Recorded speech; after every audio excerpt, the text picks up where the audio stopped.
ఎస్ఎండిసి ప్రేక్షకులకు నమస్కారం. నేటి వార్తలకు స్వాగతం. మహిళలకు వచ్చే వివిధ క్యాన్సర్లపై ప్రతి మహిళ అవగాహన కలిగి ఉండాలని శ్రీరాంపూర్ జీఎం సంజీవరెడ్డి కోరారు. మంగళవారం శ్రీరాంపూర్ సింగరేణి వైద్య ఆరోగ్య శాఖ ఆధ్వర్యంలో deputy chief medical officer doctor Ramesh Babu అధ్యక్షతన శ్రీరాంపూర్ సిఆర్ క్లబ్లో మహిళలకు మెడికల్ క్యాంప్, క్యాన్సర్లపై అవగాహన సదస్సులు నిర్వహించారు. ఈ సందర్భంగా జీఎం సంజీవరెడ్డి, సేవా సమితి అధ్యక్షురాలు రాధాకుమారిలు పాల్గొని మాట్లాడారు. మహిళలు రొమ్ము క్యాన్సర్, సర్వైకల్ క్యాన్సర్, కిడ్నీ సంబంధిత వ్యాధులపై అవగాహన కలిగి ఉండాలని కోరారు. క్యాన్సర్ ను ప్రాథమిక స్థాయిలోనే గుర్తించి వైద్య పరీక్షలు చేయించుకుని ఆరోగ్యాన్ని పరిరక్షించుకోవాలని కోరారు. సింగరేణి మహిళ ఆరోగ్యంగా ఉంటేనే సంస్థ మరింత అభివృద్ధి చెందుతుందన్నారు. అనంతరం మహిళలకు gynaecologist doctor Haritha, general surgeon doctor Srikanth, doctor Usharani, doctor Manisha, health officer Loknath రెడ్డిలు పవర్ ప్రజెంటేషన్ ద్వారా వివిధ క్యాన్సర్లపై అవగాహన కల్పించి మహిళలకు వైద్య పరీక్షలు చేశారు. ఈ కార్యక్రమంలో SO2 GM Purushottam Reddy, DYGM Aravind Rao, deputy chief medical officer doctor Shouri, Muralidhar, DYPM Kantharao, సేవా కార్యదర్శి కొట్టె జ్యోతి పాల్గొన్నారు. అదేవిధంగా ఈరోజు మనకి స్టాటిక్స్ తీసుకుంటే సుమారుగా 1,80,00,000 ప్రపంచంలో రికార్డ్ అయింది. ఇది 2040కి ఇండియాలోనే సుమారుగా 2 కోట్ల మందికి ఈ వ్యాధి వచ్చే అవకాశం ఉందనేది ఈ పాంప్లెట్స్ చాలా క్లియర్గా ఉంది. పాంప్లెట్స్ చదివినట్లయితే ముందు ఏదైనా ఒక అనారోగ్యానికి కారణం మనం తెలుసుకుంటే దానికి మన హాస్పిటల్స్ పోకుండా మనం ప్రివెంట్ చేసుకునే అవకాశం 90% ఉంటుంది. కాబట్టి దీన్ని మన పాంప్లెట్స్ అన్నీ కూడా దాంట్లో ఏదైతే రాశారో అవన్నీ కూడా ఫాలో అయిపోకూడదు అనేది యాజమాన్య మీద రిపోర్ట్ చేయడం జరుగుతుంది. మనం ఈ మధ్య మన కంపెనీ నుంచే మనకి రిఫరెన్స్ అవుతాము. ఇదంతా కాకుండా ఏంటంటే మనం ఎక్కడైతే కారణీస్ కావచ్చు, ఓజెస్ కావచ్చు, మన పరిస్థితులు అయితే మనం పరిశుభ్రంగా ఉంచుకొని ఒక క్లీన్ అండ్ గ్రీన్ తీసుకెళ్తే సగం జబ్బులు అక్కడే తగ్గిపోతాయి. తర్వాత మనం ఈ ప్రివెన్షన్ కేర్ కనుక తీసుకున్నట్లయితే 90% కెన్ బి అవాయిడెడ్ ఏదైతే డిసీజెస్ వస్తాయి. 63వ నెంబర్ జాతీయ రహదారి విస్తరణలో భాగంగా భూమిని కోల్పోతున్న రైతులు మంచిర్యాల IB చౌరస్తాలో ఆందోళన చేపట్టారు.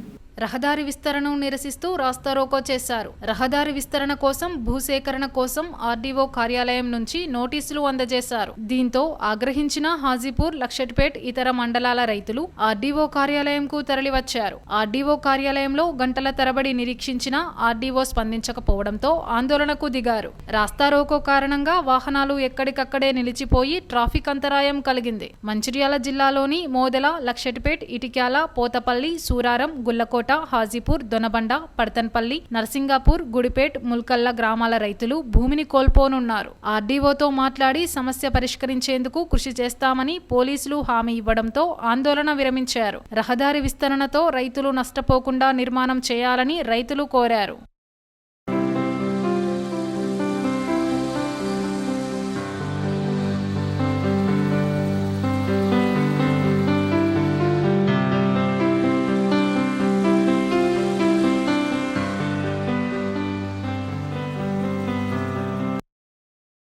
రియల్ ఎస్టేట్ వ్యాపారులు, రాజకీయ నాయకుల ఒత్తిళ్లు, మరి కార్పొరేట్ శక్తులకు ఒత్తిళ్లకు తలొక్కి ఇంతకుముందు ఏదైతే చేసినటువంటి గ్రీన్ ఫీల్డ్ హైవే సర్వేను దాన్ని పక్కన పెట్టి అమాయక రైతుల యొక్క పొలాల నుండి తీసుకుపోయడానికి ఈ అధికారులు కానీ వీళ్ళంతా ప్రోద్బలంతో ముందుకొస్తున్నారు. కాబట్టి ఎట్టి పరిస్థితుల్లో కూడా మేమంతా సన్న చిన్నగా రైతులం కాబట్టి మాకు అదే భూమి జీవనోపాధి కాబట్టి ఎట్టి పరిస్థితుల్లో కూడా మేము NH63 హైవేకు మేము మా భూములు ఇచ్చడానికి సిద్ధంగా లేము.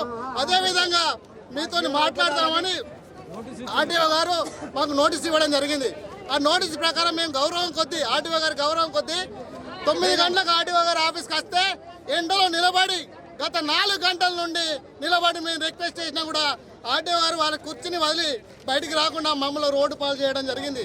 ఇంత నిర్లక్ష్యంగా వ్యవహరిస్తున్నటువంటి RDO గారు కానీ మరి కలెక్టర్ గారు కూడా మేము విన్నవించడం జరిగింది. సార్, ఇంతకుముందు చేసిన సర్వే ఎందుకు మీరు క్యాన్సిల్ చేయాల్సి వచ్చింది సార్? ఇప్పుడు మరి అమాయకమైన రైతులకు భూముల నుంచి ఈ గ్రీన్ ఫీల్డ్ హైవే తీసుకుపోవాల్సిన అవసరం ఏమొచ్చింది సార్ అని మేము అడగడం జరిగింది. అడుగుతా మీకు ప్రాజెక్ట్ డైరెక్టర్ గారితో 24 గంటల్లో మీకు సమాధానం చెప్పిస్తా అన్నారు. 24 గంటలు కాదు, ఇప్పటికి కూడా మాకు సమాధానం చెప్పలేదు. కాబట్టి మేము కోరేది ఒక్కటే, ఇంతకుముందు ఏదైతే అలైన్మెంట్ చేశారో గ్రీన్ ఫీల్డ్ హైవేకు యథావిధిగా దాని ప్రకారం తీసుకోవాలి తప్ప మా రైతుల భూముల నుండి మేము ఇవ్వడానికి సిద్ధంగా లేదు. ఈరోజు 4 వరుసల రహదారి గురించి మరి ఈ యొక్క భూమి సేకరణ గురించి మరి నోటీసులు ఇవ్వడం జరిగింది. రైతులను రావాలని చెప్పేసి మరి కోరిన్లు. ఇక్కడికి రైతులందరూ వచ్చిన తర్వాత మరి వాళ్ళని హియరింగ్ అని పిలిచేసి అక్కడ ఎవరు కూడా పట్టించుకోకపోవడంతో ఇలా రైతులందరూ కూడా మరి రోడ్ ఎక్కాల్సినటువంటి పరిస్థితి ఏర్పడ్డది. రైతులు ఎండలో 3-4 గంటల సంది ఎండలో మరి ఉన్నప్పటికీ వాళ్ళని ఎవరు పట్టించుకోకపోతే మరి అందరూ కూడా ఈనాడు ఈ రోడ్డు మీద వచ్చి బయటించినప్పటికీ ఇప్పటికి కూడా వారి అధికారం లోపల చలనం లేదు. మరి ఈ యొక్క రైతుల పట్ల వీళ్ళ యొక్క నిర్లక్ష్య వైఖరి కరెక్ట్ కాదని చెప్పేసి ఈ సందర్భంగా తెలియజేసుకుంటూ గతంలో ఏదైతే 4 వరుసల రహదారిని ఎన్హెచ్ఎం బట్టి తీసుకురావడానికి ప్రపోజల్స్ పెట్టారో అదే మార్గం నుంచి ఈ యొక్క రహదారిని తీసుకువెళ్లాలని చెప్పేసి రైతులు పుట్టగొట్టదని చెప్పి, ఎందుకంటే గతంలో ఒకసారి ఎల్లంపల్లి భూములు పోయి అందరూ కూడా నష్టపోయి ఉన్నారు. మరొకసారి వాళ్ళని నడ్డి విర్చొద్దని చెప్పి ఈ సందర్భంగా కోరుకుంటున్నారు. సార్ మేము ఇదివరకే ఎల్లంపల్లి ప్రాజెక్టు కింద ఆల్రెడీ ప్రజలమే సార్ ఉన్న రైతులందరూ ఎల్లంపల్లి ప్రాజెక్టు కింద పోయిన వాళ్ళే సార్. ఇక్కడ ఒక్కసారి మునిగినాం సార్, 2 సార్లు మునిగినా సార్, ఇది 3ోసారి మునిగినన్నే ముంచాలని చూడకండి సార్. ఏ ప్రభుత్వం కూడా హైవే అలాట్మెంట్ ఇచ్చారు సార్, అది ఎందుకు క్యాన్సిల్ అయింది మాకు అది కారణం కావాలి సార్. ఇవాళ ఆన్సర్ మాకు అది రావాలి సార్.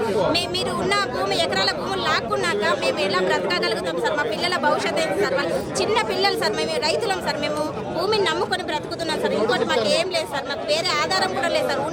ఉన్న ఎకరం 2 ఎకరాలు మీరు లాక్కుంటే మా పరిస్థితి ఏంది సార్? మా పిల్లల భవిష్యత్తు చూడండి సార్. మేము ఏదైనా కానీ ఇప్పుడు హైవే వచ్చింది సార్, రోడ్డుతోనే మాకు అయ్యేది ఏం లేదు. హైవే వచ్చింది, దానికి వేసుకోండి కావాలి అని అంటే రైతు భూములను మాత్రం లాక్కోకండి సార్. అది పంట వేసే భూములు, మాది సాగు పంట అవుతుంది, అది 2 పంటలు తీసుకుంటున్నాం సార్. అది బీడు భూములు కాదు, సాగు భూములు సార్. రైతు లేనిది రాజ్యం లేదు సార్. రైతు లేనిది మీరు ఆఫీసర్లు కూడా లేరు సార్. ఈ రోజు పంట పండించకపోతే అందరం అనాథలమే సార్. మా రైతులు చేపట్టే మీరు ఇలా బతుకుతున్నారు సార్.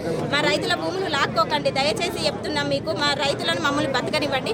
మీరు రోడ్డు మార్చుకోండి, ఉన్న హైవేనే పాత హైవే ప్రకారం మీరు ఉన్న రోడ్డునే చేసుకోండి సార్. కానీ మా రైతుల భూమిని మాత్రం తీసుకోకండి. ఎట్టి పరిస్థితుల్లో మేము ఎవరం ఒక్క గుంట కాదు అరగుంట కూడా ఇయ్యం సార్. ఎవరైనా ఎంసీ కానీ ఎవరైనా మా భూములలోకి వస్తే మాత్రం మేము ఊరుకునేదే లేదు. నేటి ఎస్ఎండిసి న్యూస్ ఇంతటితో సమాప్తం. తిరిగి ప్రసారమయ్యే ఎస్ఎండిసి న్యూస్లో మళ్ళీ కలుద్దాం. అంతవరకు సెలవు, నమస్కారం.